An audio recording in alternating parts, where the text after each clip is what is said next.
Bonjour à toutes et à tous, Gwendoline Mabille, sophrologue et thérapeute sur Châlons et La Roche-sur-Yon. Je suis ravie de vous retrouver pour cette nouvelle vidéo que j'ai choisi aujourd'hui d'articuler autour du sommeil ou plutôt du manque de sommeil. En effet, le sommeil est un élément indispensable et fondamental à notre bon équilibre, qu'il soit émotionnel, physique, physiologique et mental. Or, une dernière étude de la Sophresse a tout de même indiqué que 70% des personnes interrogées souffraient de troubles occasionnels du sommeil et que 20% des personnes interrogées de troubles chroniques du sommeil. C'est donc un élément vraiment à ne pas prendre à la légère. Pourquoi ?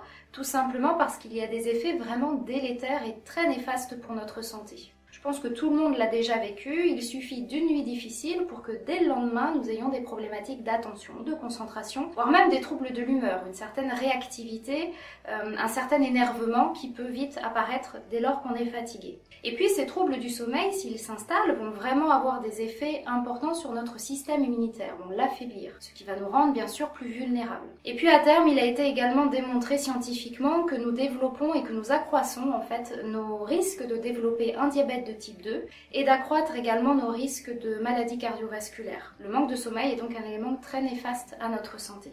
Or, il existe deux troubles très connus en lien avec les problématiques de sommeil. Vous allez avoir les troubles de l'endormissement, la difficulté à s'endormir, à trouver le sommeil, et puis les réveils nocturnes. Un réveil qui va se prolonger et qui va faire qu'à 2h, 3h, 4h du matin, on va ne plus pouvoir retrouver le sommeil. Ce que je vous propose de travailler au cours de cette vidéo, ça va être justement la difficulté d'endormissement. Il faut savoir que pour favoriser cet endormissement, c'est comme pour les enfants, l'idéal c'est de pouvoir instaurer un rituel autour de l'endormissement.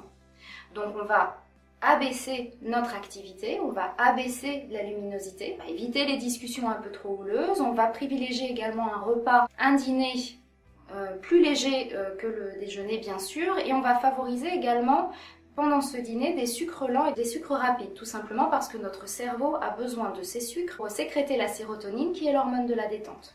On va éviter également une température trop élevée dans notre chambre, 19 degrés à peu près, c'est une bonne température pour bien s'endormir. Et puis, les techniques de sophrologie, de pleine conscience et de thérapie brève vont pouvoir venir nous y aider également. Ce que je vous propose, c'est de télécharger donc dans le descriptif de cette vidéo le lien vers l'enregistrement d'une guidance, en fait, d'un exercice de sophrologie et de relaxation que vous pourrez écouter au moment de vous endormir pour favoriser tout simplement le relâchement musculaire permettant l'endormissement. Je vais donc vous souhaiter de très belles nuits et à très bientôt.